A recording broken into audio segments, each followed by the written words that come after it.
শ্রদ্ধেয় ওবায়দুল কাদের সাহেব ঢাকা বিশ্ববিদ্যালয়ের তিনিও ছাত্র। বিশ্ববিদ্যালয়ের ইতিহাসে ঢাকা বিশ্ববিদ্যালয়ে সারা পৃথিবীর বিশ্ববিদ্যালয়গুলোতে কোনো প্রমাণ নেই যে গ্রেনেড দিয়ে গুলি করে ছাত্রদেরকে বের করেছে। শ্রদ্ধেয় ওবায়দুল কারিম ঢাকা বিশ্ববিদ্যালয়ের ছাত্র হয়ে তিনি একখান মালের কাম করেছেন। ঢাকা বিশ্ববিদ্যালয়ের বিসি এই অপদার্থ বিসির পদত্যাগ করতে হবে।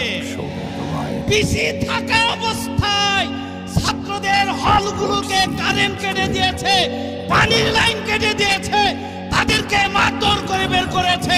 এই অবস্থায় বিসি তার সসম্পরে থাকতে পারে না। দ্বিতীয়ত হয়েছে শান্তি এখন পাঠ ডাকতে চায়।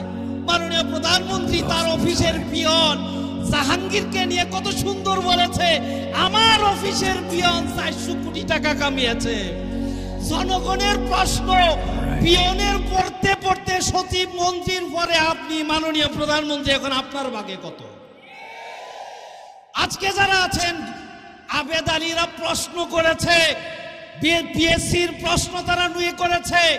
আবেদ আলীরা 1000 কোটি টাকার মালিক। পিএসসির চেয়ারম্যান কোথায়?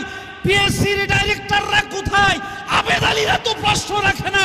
আবেদ আলীর কাছে তো প্রশ্ন জমা ছিল না, তাইলে বাকিরা কোথায়? তার সাথে আপনি জড়িত, আপনার মন্ত্রী পরিষদ জড়িত, আপনার দল জড়িত, সকল টাকা জড়িত। এই স্বাধীনতার ক্ষমতার তেজি 13 বছরে যতগুলো অফিসার রয়েছে অবশ্যই আবেদ আলীদের মাধ্যমে সেই তালিকা করে তাদেরকে হতাহত করা লাগবে। আজকে যারা গুলি ছড়ছে, আমার ভাইয়ের উপরে যারা গুলি ছড়ছে, নিরীহ জনগণের উপরে যারা গুলি করছে, এগুলা সবই অবৈধ নিয়োগ প্রাপ্ত।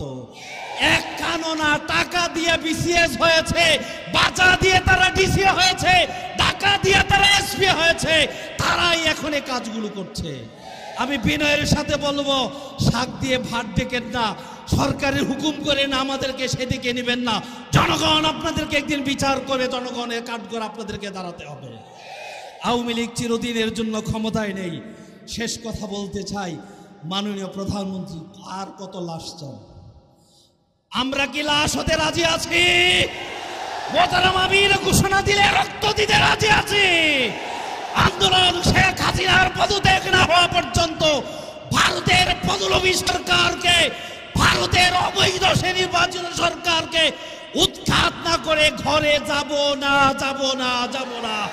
আমরা আমাদের সকল আন্দোলনের সাথে সরকার যারা আছে তাদের সাথে একাত্মতা ঘোষণা করে আমি আমার ছাত্র ভাইদেরকে বলবো, স্থান আন্দোলনের জন্য বলবো, অভিভাবকদেরকে অনুরোধ করবো, সন্তানের সাথে আপনারা বের হয়ে যান। মাদেরকে বলবো, মেয়েদের সাথে আপনারা রাস্তায় আছেন।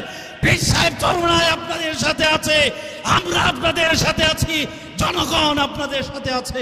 আল্লাহ আমাদেরকে তৌফিক দান করুক, মৃত্যু পর্যন্ত হকের উপরে থাকার আল্লাহ আমাদের তৌফিক দান করুক। নাসরুম মিনাল্লাহি ওয়া ফাতহুন কারীম ওয়া বাশশিরিল মুমিনিন।